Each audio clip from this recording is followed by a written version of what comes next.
जो practice set का session चल रहा है ये उससे रिलेटेड 7वां वीडियो है। इससे पहले 6 वीडियो इसी चैनल पर अपलोड किए जा चुके हैं। जिनका भी एग्ज़ाम है वो तैयारी के लिए या प्रैक्टिस सेट के लिए ये वीडियो देख सकते हैं। तो पहला क्वेश्चन स्टार्ट करेंगे इंग्लिश के क्वेश्चन से। पहले इंग्लिश फिर हिंदी फिर जीएस। पहला क्वेश्चन है, part of the following sentence have been given as option, select the option that contain an error. इसमें एरर बताना है। ये सेंटेंस दिया गया है, the news is very good to be true. समाचार अच्छा है, ये सही बात है। The news is very good to be true.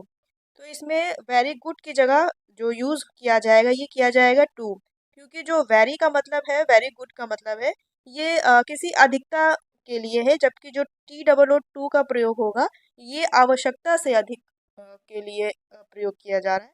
तो यहाँ पर ये जो हमारा सेंटेंस जो इनकरेक्ट है, जो एरर बतानी है, ये हो जाएगा वेरी गुड, क्योंकि वेरी गुड की जगह हम यूज़ करेंगे the news is too good to be true. तो right answer option number B correct हो जाएगा। फिर नेक्स्ट क्वेश्चन है, fill in the blanks fill करना है। If children spend too much time watching television, यदि बच्चे ज़्यादा टाइम टेलीविज़न देखने में व्यतीत करेंगे, they can create health problems for, और उनके ये सेहत के लिए ये एक समस्या उत्पन्न करेगी। तो जहाँ पर दे यूज आ रहा है, दे के साथ प्रोनाउन कौन सा यूज हो जाएगा? जो एम्पैथिक प्रोनाउन होता है दे का हो जाएगा देम सेल्फ। तो ऑप्शन नंबर इसका करेक्ट हो जाएगा। दे सब्जेक्ट है तो यहाँ पर क्या आ जाएगा? दे can create health problem for them self. उनकी सेहत के लिए ये खतरनाक है या ये समस्याजनक है उनके स्वास्थ्य के लिए। दे का हो जाएगा देम सेल्फ। ठीक है, ऑप्शन नंबर बी इसमें राइट हो जाएगा। फिर नेक्स्ट है, ये भी फिल इन द ब्लैंक्स बताना है। मदर वॉज ट्राइड, माता जी थकी हुई थी। Mother was tired dash she stayed up all night. माता जी थकी हुई है फिर भी she stay up all night, फिर भी वो रात भर स्टे करी है, मतलब रुकी या जगी हैं। यहाँ पर सेंटेंस दो चीज़ों में जुड़ रहा है। जैसे मदर वॉज येट ट्राइड, मतलब मदर वॉज ट्राइड, मदर थकी हुई थी फिर भी she stay up all night. फिर भी के लिए क्या यूज किया जाएगा? कौन सा प्रोपोजिशन? तो येट यूज किया जाएगा इसके लिए। ऑप्शन नंबर इसका करेक्ट हो जाएगा। प्रोपोजिशन ही सॉरी कंजक्शन, दो शब्द जोड़ रहे हैं ना तो कंजक्शन लगेगा। तो किससे जुड़ेगा? ये येट से जुड़ेगा। येट मतलब यद्यपि या फिर भी।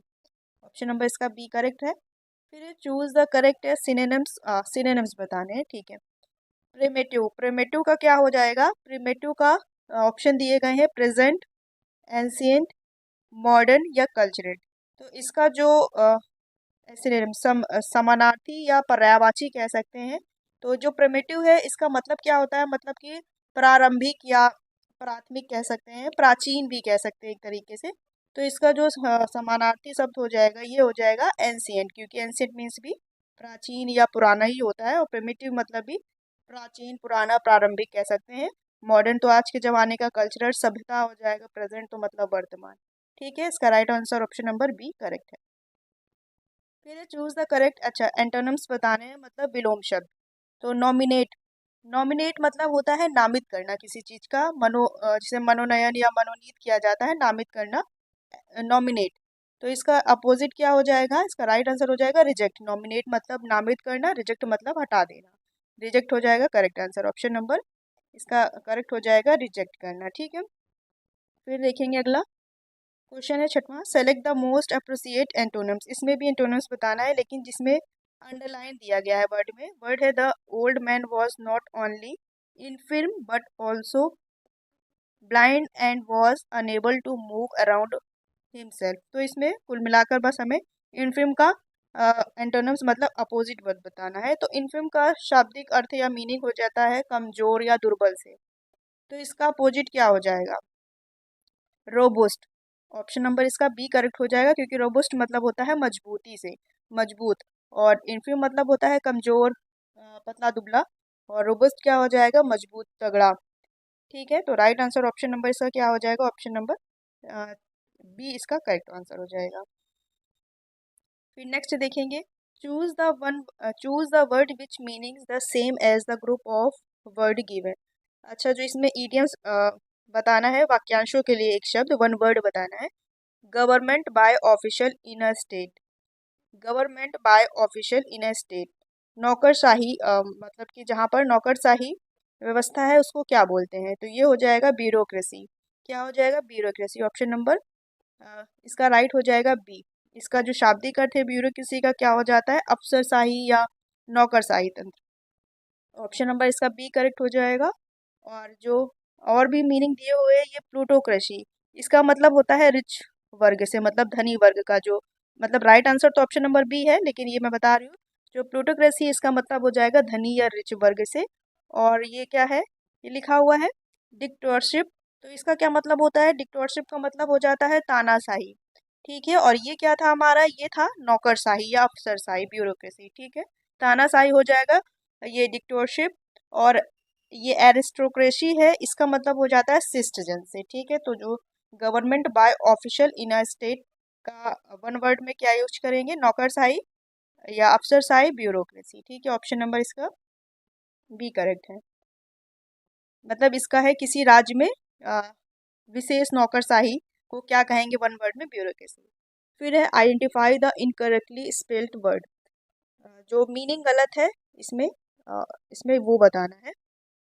द इनकरेक्टली स्पेल्ड, वीडियो सही लिखा हुआ है, और जो ये वॉलेंट्री है, इसका मतलब होता है स्वेच्छाजनक, मतलब स्वेच्छापूर्ण। वॉलेंट्री का मतलब, ये मीनिंग सही लिखी हुई है। और जो ये वैल्योर लिखा हुआ है, इसका क्या मतलब होता है, इसका होता है वीर, वीरता कह सकते हैं, वीरता। वैल्योर हो जाएगा वीरता। और वेरोसेसियस, ये इसकी राइट मीनिंग जो हो जाएगी, ये होती है वी ए सॉरी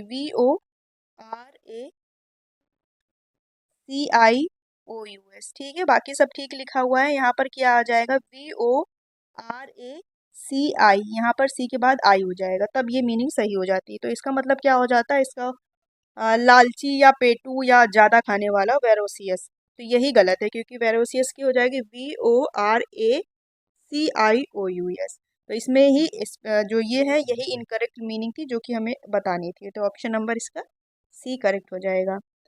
फिर अगला question, identify the underline part of the sentence which is not grammatical correct, मतलब जो सही नहीं है ग्रामर के हिसाब से, वो बताना है। Ashoka was one of the greater king of India. The greater king की जगह क्या यूज होगा या क्या गलत है, ये बताना है। तो यहाँ पर पहली बात तो जो ग्रेटर आ रहा है, क्योंकि जब यहाँ पर काफ़ी सारे लोगों की तुलना की जा रही है, मतलब Ashoka was the one of the, मतलब सभी से जब तुलना की जा रही है, तो यहाँ पर ग्रेटर नहीं आएगा, क्या आएगा, ग्रेटेस्ट। जो कौन सी इसमें डिग्री का यूज किया जा रहा है, the greatest king. Ashoka was one of the greatest king, greatest आएगा। ठीक है, इसमें कौन सी डिग्री का प्रयोग किया जा रहा है, सुपरलेटिव डिग्री, जहाँ पर राइट आंसर हो जाएगा option number C, the greatest king, क्योंकि सभी राजाओं में उसकी तुलना की जा रही है। और यहाँ किंग नहीं आएगा, क्योंकि काफ़ी सारी राजाओं में जब तुलना की जा रही है अशोका की, तो द ग्रेटेस्ट किंग आएगा। ठीक है, ऑप्शन नंबर इसका सी करेक्ट हो जाएगा। फिर अगला, choose the word opposite of in the meaning the given word confident. Confident का मतलब क्या होता है, कॉन्फिडेंट मतलब विश्वास पात्र, निश्चयी, आत्मविश्वासी, इसका मतलब होता है confidence.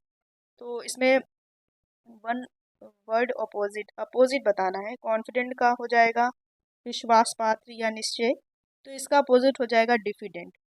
Option number D correct हो जाएगा, डिफिडेंट। डिफिडेंट मतलब होता है शक्की या संकालू टाइप का, संशयी, है ना। तो जब इसका हो जाएगा हमारा विश्वासी या निश्चयी, तो इसका हो जाएगा क्या, संशयी या शक्की कह सकते हैं, डिफिडेंट का। ठीक है, और जो ये कैलोसियस है, ये कठोर, इसका मतलब होता है कठोर। बोल्ड मतलब बोल्ड अंदाज, मतलब मोटा कह सकते हैं। और रिजर्व तो आरक्षित हो जाएगा। तो right answer option number D correct हो जाएगा इसका। फिर देखेंगे, choose the one of the best express the meaning of the given word. Graphic का मतलब क्या होता है, ये बताना है। ग्राफिक मतलब होता है चित्रात्मक, ग्राफिक का मतलब क्या होता है, चित्रात्मक। तो इससे ही मिलता जुलता जो हमारा पर्यायवाची शब्द हो जाएगा, ये हो जाएगा पिक्टोरियल। क्या हो जाएगा, पिक्टोरियल। इसका मतलब भी होता है चित्र या चित्रात्मक से होता है पिक्टोरियल। ठीक है, ऑप्शन नंबर इसका करेक्ट हो जाएगा ए। स्क्वायरिस मतलब चौकोर, मैथमेटिकल तो पता है, ज्योमेट्रिक मतलब ज्यामिति। ठीक है, फिर है find the correctly spelled meaning, इसमें सही मीनिंग बतानी है जो लिखी हुई है। कमेटी मतलब कमेटी, सभा को कहते हैं।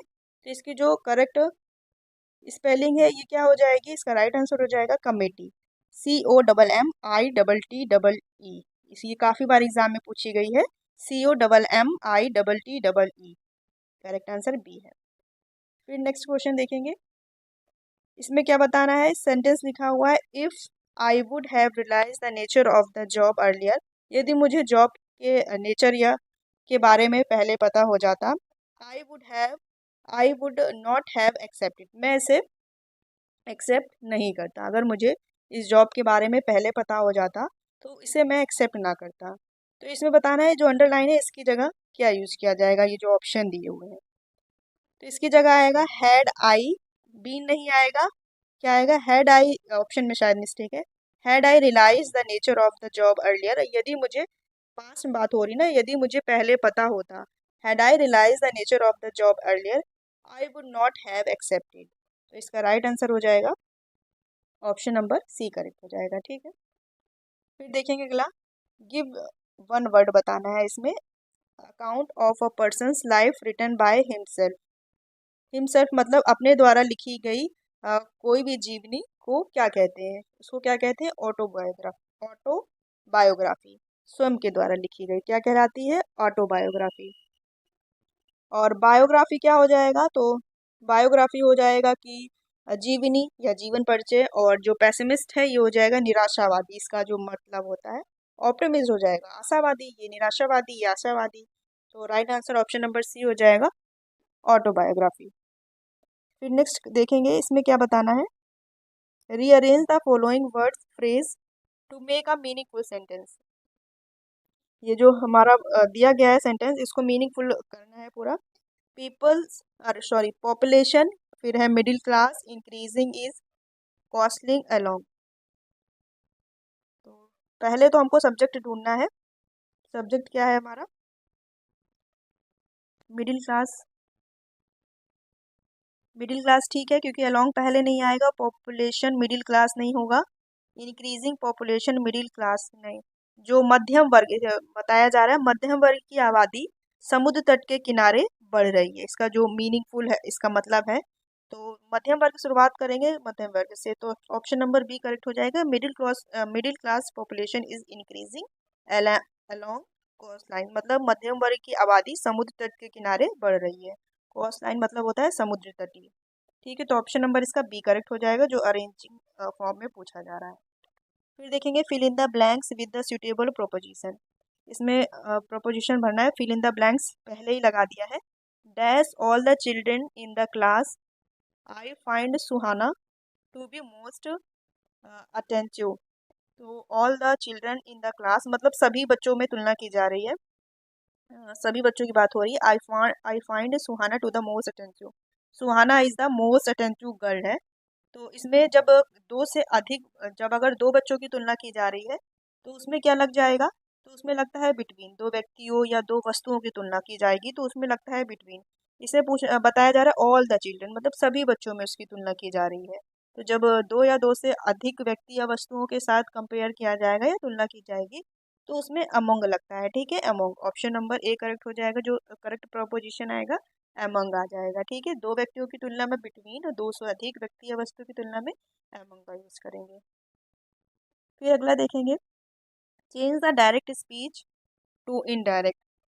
Maryam said comma I want I have sorry Mariam said, फिर कॉमा है, इन्वर्टेड कॉमा में है, I want to have some more cookies.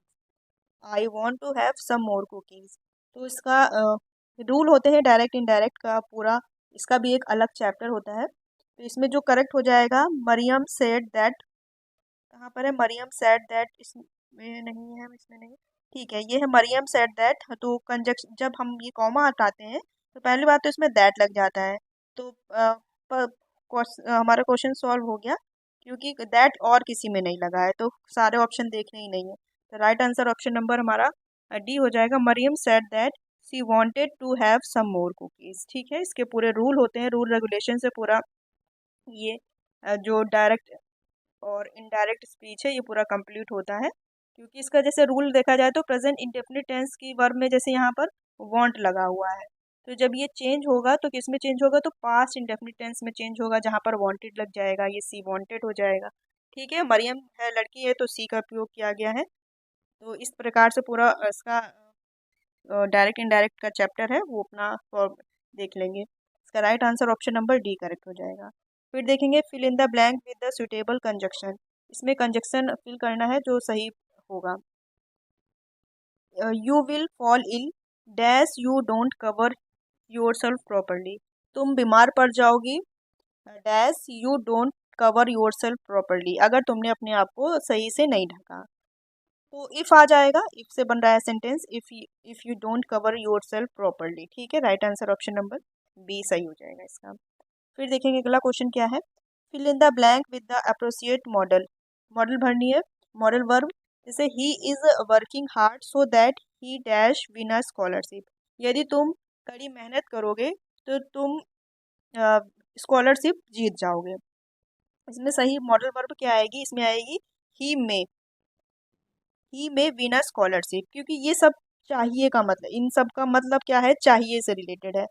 तो मे हो जाएगा यदि ही इज़ वर्किंग हार्ड, वह कड़ी मेहनत करेगा, सॉरी करेगा नहीं, कर रहा है, दैट जिससे कि वह स्कॉलरशिप जीतेगा। तो ऑप्शन नंबर इसका जीत सकता है, क्योंकि जब मेहनत करेगा तभी तो वो जीतेगा। तो मे से हो जाएगा इसका जो सही इसमें फिल इन द ब्लैंक्स में आएगा। Right answer option number A correct है। फिर complete the sentence with the correct form of tense. ठीक है, it was quarter past 10। It was quarter past 10, अभी 10:15 बजे हैं, फुल स्टॉप। फिर we dash the news on the television. ये sentence अगर देखा जाए तो किस में जा रहा है, पास्ट कंटिन्यूअस में, वॉज लगा हुआ है, पास्ट कंटिन्यूअस में जा रहा है। तो जो आगे भी सेंटेंस कैसा बनेगा, आगे भी पास्ट में ही बनेगा, और वी के साथ वर यूज किया जाता है, वी के साथ वर यूज किया जाएगा। We were watching the news on television. ठीक है, correct answer option number C हो जाएगा। फिर देखेंगे अगला है, इसमें as a fill in the blanks ही है। How was your exam, not good question है ये। हाउ वॉज योर एग्जाम, आपका एग्जाम कैसा था। नॉट गुड अच्छा नहीं हुआ, इसका आंसर है not good. It was dash difficult, it was really difficult, मतलब कोई किसी से पूछ रहा है आपका एग्जाम कैसा हुआ, इसका आंसर में आया है नॉट गुड, ज़्यादा अच्छा नहीं था। इट वॉज रियली डिफ़िकल्ट, ये जो एग्ज़ाम था वो काफ़ी डिफ़िकल्ट था, सच में वास्तव में काफ़ी डिफ़िकल्ट रहा। तो रियली इसमें सही आएगा। पुअरली गरीब नहीं होगा, डेंजरस नहीं होगा, बेटरली नहीं होगा। ठीक है, ऑप्शन नंबर ए करेक्ट हो जाएगा इसका। फिर इसमें क्या बताना है, इसमें भी एरर बताना है कि इसमें एरर है। देखें, he is a university professor but of this three sons neither has any merit, no error. पहली बात तो नाइदर आ रहा है, नाइदर का पेयर नॉर के साथ बनता है, तो सही आंसर मिल गया है। इसका right answer option number C हो जाएगा, इसमें ही एरर है। फिर अगला है आफ्टर नोइंग ट्रूथ, सच जानने के बाद they took the right decision in the matter. तो इसमें जो एरर है ये किस में है, after knowing truth. After knowing truth, इस ये जो ट्रूथ है मतलब सत्य है, ये एक एब्स्ट्रैक्ट नाउन है, तो इसके पहले आई थिंक दा लगना चाहिए, knowing the truth, after knowing the truth. हाँ, तो यहाँ पर दा लगेगा, एब्स्ट्रैक्ट नाउन के पहले क्या यूज करेंगे, दा का प्रयोग किया जाएगा, क्योंकि ये भाववाचक संज्ञा है, इसके पहले दा का यूज होता है। तो इसका राइट आंसर ऑप्शन नंबर ए है, इसमें जो एरर है ए ऑप्शन में है। फिर देखेंगे इंग्लिश के दो क्वेश्चन और है। फिर I dash eat meat but I became a vegetarian 5 years ago। इसमें जो यूज़ होगा करेक्ट तो पढ़ने में ही आ रहा है, जो one of the phrasal verb आएगी इसमें आएगी आई यूज टू, क्योंकि यूज टू का मतलब होता है कि कोई चीज़ पहले की जाती थी। आई यूज टू मतलब मैं पहले खाया करता था, आई यूज टू गो मैं पहले जाया करता था, आई यूज टू रीड मैं पहले पढ़ा करता था। तो यूज टू का सेंस हो जाएगा करता था या पहले वो क्रिया की जाती रही होगी। तो यहाँ पर जो फील होगा आई यूज टू ईट मीट, मैं पहले मीट खाया करता था, but I became a vegetarian, अब मैं वेजिटेरियन शाकाहारी हो गया हूँ 5 years एगो, 5 साल पहले से। ठीक है, यूज टू इसमें करेक्ट आएगा। ठीक है, फिर देखेंगे complete the sentence with the phrasal verb. इसमें फ्रेजर वर्ब भरनी है। When are you going dash, when are you going to dash those decoration, the wedding was 2 week एगो। अगर हम सबका मतलब पहले तो ये देख ले, when we are going to, जब तुम जाओगे, दोज डेकोरेशन ये सारी decoration, the wedding was 2 week ago, और वेडिंग 2 सप्ताह पहले थी। तो इसमें अगर हम इन सबों का मतलब जाने तो कॉल ऑफ का क्या मतलब होता है? कॉल ऑफ मतलब होता है रोकना या वापस बुला लेना। तो यहाँ पर ये फिल नहीं होगा वापस बुलाना। टेक डाउन का मतलब होता है नीचे उतारना। टेक डाउन का मतलब होता है टेक डाउन मतलब नीचे उतार लेना। तो when are you going to take down those decoration, जब तुम जाओगे तो ये डेकोरेशंस नीचे उतार ली जाएंगी मतलब हटा ली जाएंगी। तो इसमें टेक डाउन सही फील हो रहा है। आगे देख लेंगे। ये रीड आउट यहाँ पर यूज नहीं होगा। रीड आउट मतलब पढ़कर सुनाना का कोई मतलब नहीं है। ब्रिंग आउट मतलब होता है निकालना। निकालना नहीं, डेकोरेशन है तो वो नीचे उतारी जाएगी क्योंकि डेकोरेशन ऊपर होती है। उस टेक डाउन करेक्ट हो जाएगा इसमें, ठीक है। तो ये हो गया इंग्लिश का सेशन। अब स्टार्ट करेंगे हिंदी का। हिंदी का देखेंगे पहला क्वेश्चन। निम्नलिखित में से पुल्लिंग शब्द क्या है? निम्नलिखित में से पुल्लिंग शब्द हो जाएगा सारस। ऑप्शन नंबर सी करेक्ट है, सारस। फिर है कौवा के स्त्रीलिंग के निर्धारण के लिए क्या क्या क्या किया जाता है? तो कौवा के जो स्त्रीलिंग बनाने के लिए कौवा के लिए कौवा के अंत में ई, कौवी तो होता नहीं है। कौवा के अंत में आनी, कौवानी भी नहीं होता। कौवा के पहले स्त्री नहीं, कौवा के पहले मादा लगाएंगे, ठीक है। ऑप्शन नंबर डी सही है इसका। इसमें ज़्यादा देखिए, सेट में ज़्यादा समय वेस्ट नहीं करेंगे। एज आ सिर्फ अपने थोड़ा सा नॉलेज के लिए प्रैक्टिस को सॉल्व किया जाता है कि यदि ऐसा पेपर मॉडल पेपर आएगा तो हम कैसे क्वेश्चन को फेस आउट करेंगे। इसका मतलब ये नहीं है कि आप 2-2 3-3 घंटे सिर्फ और सिर्फ वीडियो ही देखते जाएं। तो ज़्यादा समय एग्ज़ाम की डेट नज़दीक है तो वीडियोस में ज़्यादा समय नहीं व्यर्थ गंवाना है। तो मतलब थोड़ा सा स्पीड आउट करके देखेंगे। चाकू शब्द का बहुवचन क्या हो जाएगा? तो चाकू शब्द का बहुवचन हो जाता है चाकू। ऑप्शन नंबर डी ही सही है, चाकू ही होता है। फिर दो व्यंजन जब एक साथ मिलते हैं तो क्या कहलाते हैं? दो व्यंजन जब एक साथ मिलते हैं तो क्या कहलाता है? जैसे कि कहलाता है, तो पहले पहले बता दें, संयुक्त व्यंजन कहलाता है। ऑप्शन नंबर इसका ए करेक्ट हो जाएगा। कि जैसे यदि बात की जाए का और ये षटकोर वाला सा, ये दोनों व्यंजन है। जब ये दोनों मिलेंगे तो क्या बन जाएगा? छा बन जाएगा, ठीक है। क्षत्रिय वाला छा बनेगा। इसी प्रकार यदि ता, यहाँ सब में नीचे हलंत रहेगा, और इसको यदि हम एक व्यंजन मिला दे रा, तो ये क्या बन जाएगा? त्रा। तो क्या बन इस तरह इसी तरह से संयुक्त व्यंजन बनते हैं। दो व्यंजन को एक साथ जब मिलाया जाता है तो संयुक्त व्यंजन करेक्ट आंसर है, ठीक है। फिर देखेंगे अचूक विशेषण के साथ एक उपयुक्त संज्ञा क्या होगी? तो अचूक विशेषण के साथ जो उपयुक्त संज्ञा होगी ये हो जाएगी अचूक निशाना। ऑप्शन नंबर सी करेक्ट हो जाएगा। आप भी ये सेट सॉल्व कर रहे हैं, आप लास्ट में बताइएगा। आपके 75 क्वेश्चन रहेंगे इसमें, हिंदी और इंग्लिश जीएस में। तो बताइएगा आपके 75 में से अप्रोक्स कितने नंबर बन रहे हैं, ये आप लास्ट में कमेंट करके बताइएगा। क्योंकि जब क्वेश्चन पढ़ा जाता है तो आप वीडियो को पॉज करके खुद करने की कोशिश कीजिए कि हमारा कौन सा आंसर हम इसमें से नेगलेक्ट करके कर ले जा रहे हैं। अगला क्वेश्चन है, मैं अपने आप वस्त्र साफ कर लेता हूँ, इस वाक्य में कौन सा सर्वनाम है? तो इस वाक्य में निजवाचक सर्वनाम है। मैं अपने आप वस्त्र साफ कर लेता हूँ, सर्वनाम का प्रकार पूछ रहा है तो निजवाचक सर्वनाम है, ठीक है। फिर देखेंगे वे अच्छी लड़कियां हैं, वाक्य में विकारी विशेषण क्या है? वे अच्छी लड़कियां हैं, वाक्य में विशेषण क्या होते हैं? वे विशेषण जो लिंग वचन कारक के अनुसार परिवर्तित हो जाते हैं उनको विकारी विशेषण कहते हैं। तो यहाँ पर क्या हो जाएगा? वे हो जाएगा राइट आंसर। ऑप्शन नंबर इसका करेक्ट हो जाएगा क्या? सी। फिर अगला देखेंगे क्वेश्चन। एक लड़का स्कूल जा रहा है, इस वाक्य में विशेषण पहचानना है। एक लड़का स्कूल जा रहा है, समुदाय तो हो नहीं सकता क्योंकि अकेले जा रहा है, एक ही लड़का है। गणवाचक ठीक है। आवृत्तिवाचक, यहाँ पर आवृत्ति तो हो रही है कि चौगुनी तिगुनी। फिर है क्रमवाचक, पहला दूसरा तीसरा क्रम भी नहीं है। तो गणवाचक है क्योंकि एक लड़का स्कूल जा रहा है ना। तो राइट आंसर इसका हो जाएगा ऑप्शन नंबर बी। फिर है क्रिया के मूल रूप को क्या कहते हैं? तो क्रिया के मूल रूप को कहते हैं धातु। राइट आंसर हो जाएगा इसका ऑप्शन नंबर ए। फिर अगला है, निम्नलिखित में से किस वाक्य में अकर्मक क्रिया है?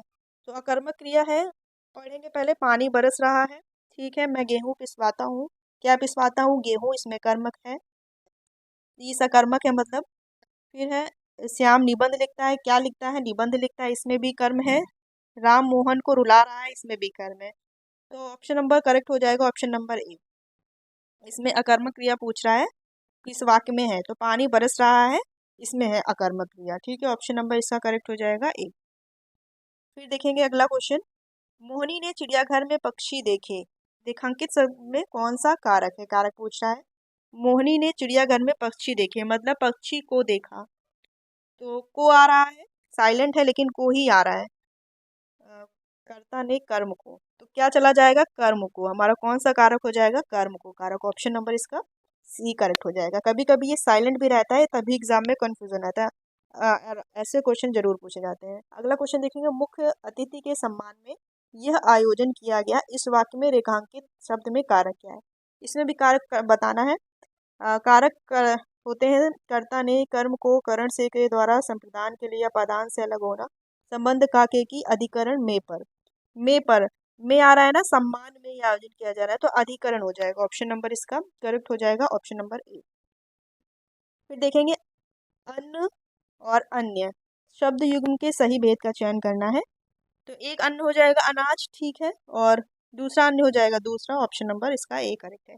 फिर ये पैसेज है पूरा, इसको छोटा करके आप थोड़ा पॉज करके पढ़िए, क्योंकि आपके एग्जाम में इससे भी 5 क्वेश्चन आते हैं, और इससे जो क्वेश्चन आते हैं 5 में से 4 या तो सही होते हैं, 5 सही करने की कोशिश करना, क्योंकि ये सरल होता है, और अच्छे से पैसेज पढ़ेंगे तो 5 क्वेश्चन आपके फ्री के मिल जाएंगे। इसलिए इसको जल्दबाजी मत करना पढ़ने में, इसको आप पॉज करके पढ़िएगा पूरा, फिर आपको इसके क्वेश्चन का आंसर बता देते हैं। क्वेश्चन देखेंगे, इस अवतरण का एक उचित शीर्षक दीजिए। तो जो पूरा पैसेज है इसका शीर्षक क्या हो जाएगा, आप पढ़ेंगे तो आपको भी समझ में आएगा। इसका शीर्षक हो जाएगा प्रेम, ठीक है, ऑप्शन नंबर इसका ए करेक्ट हो जाएगा। फिर है, प्रेम के कितने रूप होते हैं। प्रेम के कितने रूप होते हैं, मात्र प्रेम, पारिवारिक प्रेम और ईश्वर प्रेम, ABCD और देश प्रेम। ऑप्शन नंबर इसका डी करेक्ट है। फिर है, समाज में होने वाले अपराध और नैतिक मूल्यों के पतन का मूल कारण क्या है। तो इसका राइट आंसर हो जाएगा ऑप्शन नंबर बी, प्रेम का भाव। फिर नेक्स्ट देखेंगे, दो समुदायों और दो राष्ट्र को कौन सी भावना जोड़ सकती है। तो इसका राइट आंसर जो हो जाएगा, प्रेम की भावना। शीर्षक ही प्रेम है तो सभी में प्रेम ही प्रेम आ रहा है। अगला क्वेश्चन है, आतंकवाद को मिटाने के लिए क्या करना चाहिए। तो आतंकवाद को मिटाने के लिए एक दूसरे के प्रति प्रेम भावना को जगाना चाहिए। ऑप्शन नंबर इसका भी डी करेक्ट है। फिर ये बस 43 तक क्वेश्चन है। अब देखेंगे इससे डिफरेंट क्वेश्चन, इस पैसेज से डिफरेंट के क्वेश्चन। सापेक्ष का विलोम शब्द क्या है। तो सापेक्ष का जो विलोम शब्द हो जाएगा, असापेक्ष या निष्पक्ष, निरपेक्ष या अपेक्ष। तो इसका जो करेक्ट आंसर होगा ऑप्शन नंबर सी, सापेक्ष का अपोजिट क्या हो जाएगा, विलोम शब्द निरपेक्ष। फिर है, गाल बजाना मुहावरे का अर्थ क्या है। तो गाल बजाना का हो जाएगा डींगे मारना। ऑप्शन नंबर इसका सी करेक्ट होगा, डींगे मारना। फिर है, उज्ज्वल का सही संधि विच्छेद क्या होगा। तो उज्ज्वल का जो सही संधि विच्छेद है हो जाएगा उत प्लस ज्वल।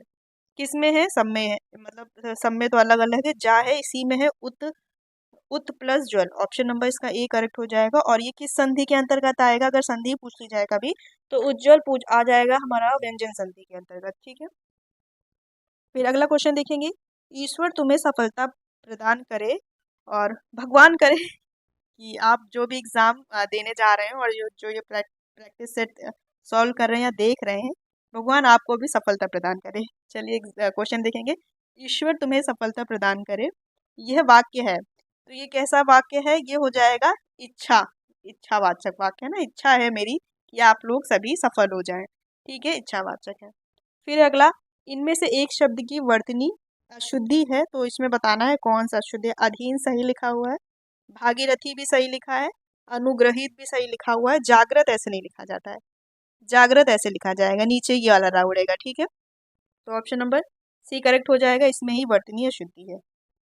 फिर है अगला क्वेश्चन, वीरों का कैसा हो वसंत में रस की, किस रस की सृष्टि है या किस रस का प्रकार बताना है। तो वीरों का कैसा हो वसंत में, तो वीर रस ही है। ऑप्शन नंबर इसका ए करेक्ट हो जाएगा। फिर अगला क्वेश्चन है, लोकतंत्र राज्य जनता में राष्ट्रीय भावना डैश रूप में जागृत करता है। इसमें सही फिल इन द ब्लैंक्स क्या आएगा, लोकतंत्र राज्य जनता में राष्ट्रीय भावना डैश रूप में जागृत करता है। राष्ट्रीय भावना स्वाभाविक रूप में जागृत करता होगा या संकीर्ण, राष्ट्रीय भावना संकीर्ण रूप में, अस्वाभाविक, निरंजित। राइट आंसर हो जाएगा, तो स्वाभाविक इसमें करेक्ट बैठेगा, ठीक है। राष्ट्रीय भावना स्वाभाविक रूप से जागृत करता है। ऑप्शन नंबर ए करेक्ट है। फिर देखेंगे जीएस का सेक्शन, इसके 25 क्वेश्चन देखेंगे। पहला क्वेश्चन करंट से है। सितंबर 2024 में ओलंपिक पदक विजेता मनु भाकर को किस मंत्रालय ने अपना ब्रांड एम्बेसडर बनाया? तो ये इसका राइट आंसर हो जाएगा मनु भाकर को पत्तन पोत परिवहन एवं जल मंत्रालय द्वारा इनको मनु भाकर को इसका ब्रांड एम्बेसडर बनाया गया है। और ये भारत के इतिहास में ओलंपिक खेलों में एक ही संस्करण में 2 पदक जीतने वाली ये पहली भारतीय महिला बन गई हैं। तो ऑप्शन नंबर इसका आप ए याद रखेंगे, पत्तन पोत परिवहन और जलमार्ग मंत्रालय द्वारा इनको ब्रांड एम्बेसडर बनाया गया है। फिर अगला क्वेश्चन देखेंगे। राष्ट्रीय डॉल्फिन शोध केंद्र कहाँ स्थित है? ये भी करंट का ही क्वेश्चन है, क्योंकि मार्च 2024 में बिहार में ये राष्ट्रीय डॉल्फिन शोध केंद्र स्थापना की गई थी, मार्च 2024 में। ठीक है, तो इसका राइट आंसर हो जाएगा ऑप्शन नंबर डी, पटना में। और ये राष्ट्रीय डॉल्फिन जो ये शोध केंद्र है, ये भारत ही नहीं बल्कि एशिया का भी ये पहला डॉल्फिन शोध केंद्र है। एशिया के नाम से भी आए तो भी आप पटना ही लगाएंगे, एशिया के नाम से आएगा तो शायद भारत ऑप्शन में दे। ठीक है, अगला क्वेश्चन देखेंगे। सितंबर 2024 में संपन्न हीरो पुरुष एशियाई चैंपियंस ट्रॉफी 2024 का खिताब किसने जीता? तो ये जीता था भारत ने, ऑप्शन नंबर इसका डी करेक्ट हो जाएगा। और किसको पराजित किया था? तो चीन को हराकर भारत ने ये खिताब जीता था हॉकी प्रतियोगिता में, ऑप्शन नंबर इसका डी करेक्ट है। फिर है प्रधानमंत्री रोजगार सृजन कार्यक्रम किस केंद्रीय मंत्रालय से संबंधित है? जो प्रधानमंत्री रोजगार सृजन कार्यक्रम है ये संबंधित है, रोजगार सृजन आ रहा है तो समझ जाइए कहीं ना कहीं सूक्ष्म लघु और मध्यम उद्यम मंत्रालय से संबंधित है। ठीक है, वाणिज्यिक होगा नहीं, कॉरपोरेट भी नहीं होगा, श्रम एवं रोजगार से नहीं है, इसका संबंध हो जाएगा राइट आंसर ऑप्शन नंबर इसका ए करेक्ट है, सूक्ष्म लघु एवं मध्यम उद्यम मंत्रालय।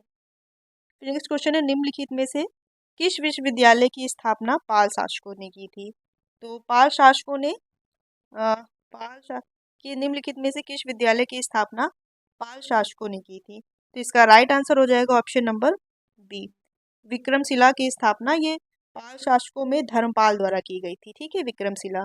और जो नालंदा था, नालंदा विश्वविद्यालय, इसकी स्थापना गुप्त वंश के कुमार गुप्त द्वारा की गई थी। नालंदा का भी पूछा जाता है, ये गुप्त वंश से संबंधित है, ये पाल वंश से। पाल वंश में के शासक एक धर्मपाल द्वारा विक्रमशिला की स्थापना की गई थी। कहाँ पर? बिहार में। तब वर्तमान में बिहार, और शुरुआत में तब था इसका जगह शायद परिवर्तित थी, वर्तमान में बिहार के भागलपुर जिले डिस्ट्रिक्ट में। फिर अगला क्वेश्चन है। लॉर्ड कर्जन ने 1905 में डैश के विभाजन की घोषणा की? इजी है, किसकी की थी? बंगाल की, ऑप्शन नंबर इसका सी करेक्ट हो जाएगा। इसका एक इम्पॉर्टेंट ये भी क्वेश्चन है जो डेट पूछी जाती है, 20 जुलाई लिख दे रहे हैं, 20 जुलाई 1905 को घोषणा की गई थी बंगाल विभाजन की। ठीक है, और किया कब गया था? प्रभावी हो गया था 16 अक्टूबर 1905। दोनों डेट इंपॉर्टेंट है, याद रखिए। फिर अगला क्वेश्चन देखेंगे। अगस्त 1907 में मैडम भीकाजी कामा विदेशी धरती पर भारतीय ध्वज फहराने वाली पहली व्यक्ति बनी। उन्होंने डैश में भारतीय ध्वज फहराया था, उन्होंने कहाँ पर फहराया था? तो राइट आंसर इसका हो जाएगा कौन सा? ऑप्शन नंबर डी, जर्मनी के स्टुटगार्ट में इन्होंने भारतीय ध्वज को फहराया था। ये कौन थी? तो ये दादा भाई नौरोजी के निजी सचिव के रूप में इन्होंने सेवा प्रदान की थी, और इनको भारतीय क्रांति की मां के रूप में भी जाना जाता है। इन्होंने अगस्त 1907 में जर्मनी के स्टुटगार्ट में आयोजित एक अंतर्राष्ट्रीय समाजवादी सम्मेलन चल रहा था, वहां पर इन्होंने भारतीय ध्वज फहराया था। ठीक है, जर्मनी के स्टुटगार्ट में, ऑप्शन नंबर डी करेक्ट हो जाएगा। फिर अगला क्वेश्चन है। निम्नलिखित में से कौन सा युग्म सही सुमेलित है? सुमेलित है पूछ रहा है ना, तो एक ही होगा क्योंकि सारे अनुच्छेद दिए हुए हैं। देख लेंगे कौन सा इसका सही आंसर है। जो अनुच्छेद 17 है, 17 हो जाता है अस्पृश्यता या छुआछूत का उन्मूलन, तो ये पहला गलत हो गया। फिर है अनुच्छेद 14, तो इसके अंतर्गत समानता का अधिकार है, तो ये भी गलत हो गया। फिर है अनुच्छेद 15, तो अनुच्छेद 15 के अंतर्गत मूल वंश धर्म जाति लिंग के आधार पर भेदभाव का वर्णन किया गया है, तो ये भी गलत है।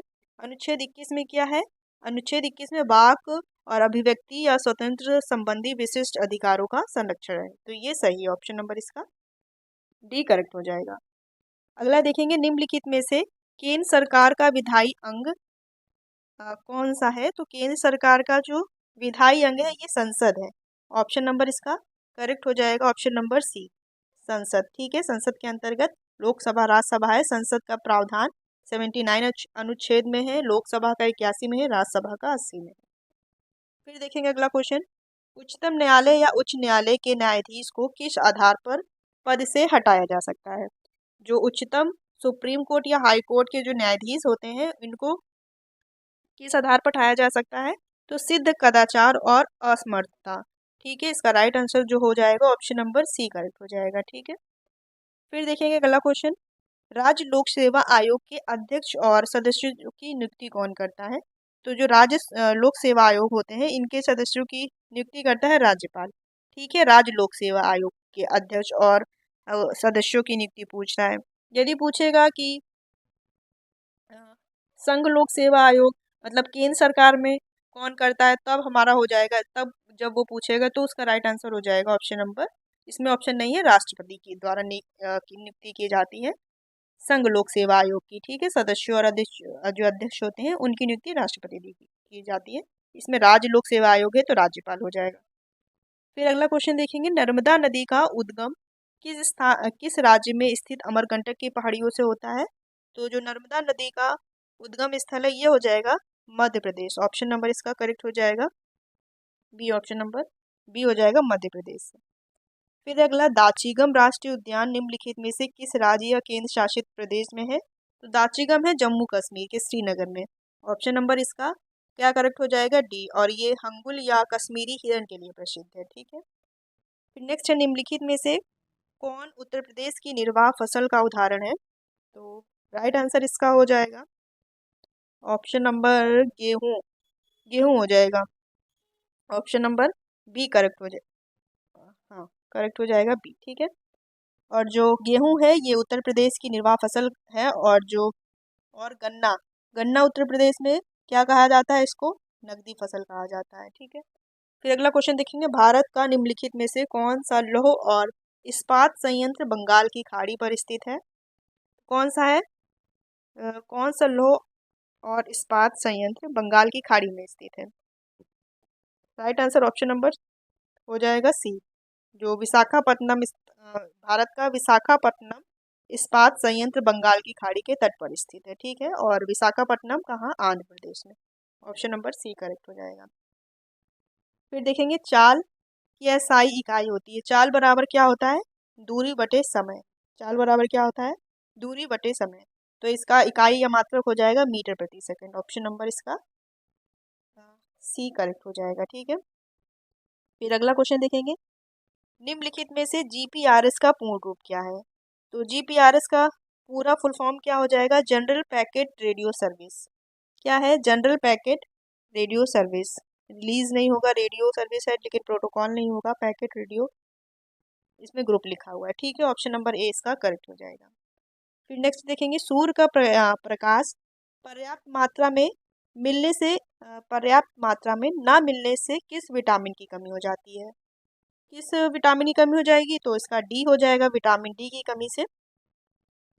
ऑप्शन नंबर इसका क्या करेक्ट हो जाएगा? ऑप्शन नंबर बी करेक्ट हो जाएगा। सूर्य का प्रयास पर्याप्त मात्रा में ना मिलने पर विटामिन डी की कमी हो जाती है। इसमें क्या होता है? हड्डियां कमजोर हो जाती, मांसपेशियां कमजोर हो जाती है, और बच्चों में ये रिकेट्स होता है ना। ऑप्शन विटामिन डी की कमी से जो रिकेट्स रोग होता है वो यही है, और जो यही चीज़ अगर वयस्कों में हो जाए, बड़ों में हो जाए, तो उसको ऑस्टोमेलेशिया बोलते हैं। ठीक है, ऑस्टोमेलेशिया नामक बीमारी हो जाती है विटामिन डी की कमी से वयस्कों में। यही चीज़ बच्चों में रिकेट्स कहलाती है। ऑप्शन नंबर डी करेक्ट है। फिर अगला है, पौधों की वृद्धि के लिए पोषक तत्वों की आवश्यकता होती है जिसकी आपूर्ति डैश द्वारा की जा सकती है। तो किसके द्वारा की जा सकती है? मिट्टी, जल, वायु। सही है, क्योंकि केवल मिट्टी और वायु, केवल मिट्टी नहीं। ऑप्शन नंबर इसका करेक्ट हो जाएगा, ऑप्शन नंबर बी। फिर नेक्स्ट देखेंगे, घेंघा रोग में किस ग्रंथि के आकार में वृद्धि हो जाने के कारण गले के अगले भाग में सूजन आ जाती है? तो घेंघा रोग किसकी कमी से होता है? तो घेंघा रोग आयोडीन की कमी से शायद होता है। हाँ, आयोडीन की कमी से होता है। और इसमें पूछ रहा है ग्रंथि के आकार से किस ग्रंथि के आकार में वृद्धि हो जाने के कारण गले के अगले भाग में सूजन हो जाती है। तो राइट आंसर इसका हो जाएगा ऑप्शन नंबर सी, थायराइड ग्रंथि। ठीक है, ऑप्शन नंबर सी करेक्ट है। फिर अगला है निम्नलिखित में से किसे एंजाइम के रूप में जाना जाता है। एंजाइम के रूप में जाना जाता है जैविक उत्प्रेरक। ऑप्शन नंबर डी करेक्ट हो जाएगा। फिर है अर्थव्यवस्था का क्वेश्चन है, निम्नलिखित में से कौन सा शुद्ध अप्रत्यक्ष कर को संदर्भित करता है। शुद्ध अप्रत्यक्ष कर बराबर क्या होता है, ये कुल मिलाकर पूछा जा रहा है। तो शुद्ध अप्रत्यक्ष कर बराबर होता है प्रत्यक्ष कर माइनस सब्सिडी। ठीक है, ऑप्शन नंबर इसका बी करेक्ट हो जाएगा। और प्रत्यक्ष कर अप्रत्यक्ष कर क्या होता है, तो अप्रत्यक्ष कर किसी देश की सरकार द्वारा वस्तुओं और सेवाओं के उत्पादन और बिक्री में लगाया जाने वाला कर होता है। फिर अगला क्वेश्चन है कथक नृत्य का राष्ट्रीय संस्थान डैश में स्थित है। तो कथक नृत्य का राष्ट्रीय संस्थान पूछ रहा है, तो ये स्थित है दिल्ली में। ऑप्शन नंबर बी करेक्ट हो जाएगा, नई दिल्ली में। ठीक है, फिर अगला क्वेश्चन देखेंगे भीमबेटका की गुफाएं निम्नलिखित में से किस राज्य में स्थित है। भीमबेटका की गुफाएं स्थित है मध्य प्रदेश में। ऑप्शन नंबर सी करेक्ट हो जाएगा, मध्य प्रदेश के कहाँ पर, रायसेन जिले में। ऑप्शन नंबर बी करेक्ट हो जाएगा। फिर लास्ट क्वेश्चन देखेंगे निम्नलिखित नहीं है, मिडनाइट चिल्ड्रन निम्नलिखित में से किस लेखक का उपन्यास है। तो मिडनाइट चिल्ड्रन ये लेखक हो जाएंगे इसके सलमान रुश्दी। इंपॉर्टेंट है, काफ़ी बार एग्जाम में क्वेश्चन पूछा गया है। मिडनाइट चिल्ड्रंस के लेखक कौन है, Salman Rushdie. Right answer option number B है। नीचे के ये जो क्वेश्चन है ये 25 क्वेश्चन मैथ और रीजनिंग मिक्स है और इस बोर्ड पे ये किया नहीं जा सकता। अगर आपको इसका पीडीएफ चाहिए होगा तो आप कमेंट बॉक्स में बता दीजिएगा, इसका पीडीएफ आपको टेलीग्राम चैनल पर दे दिया जाएगा और उसके नीचे इसके सारे आंसर की हैं, तो आपको प्रैक्टिस करने में आसानी होगी। दोस्तों बताइएगा वीडियो कैसा लगा। अगर वीडियो अच्छा लगा हो तो वीडियो को लाइक कीजिएगा। एग्ज़ाम से रिलेटेड आपके काफ़ी सारे इसमें वीडियोस आपको देखने को मिल जाएंगे और ये जो प्रैक्टिस सेशन चल रहा है इसको ऐसे ही कंप्लीट करा दिया जाएगा। तो चलिए मिलते हैं आपके साथ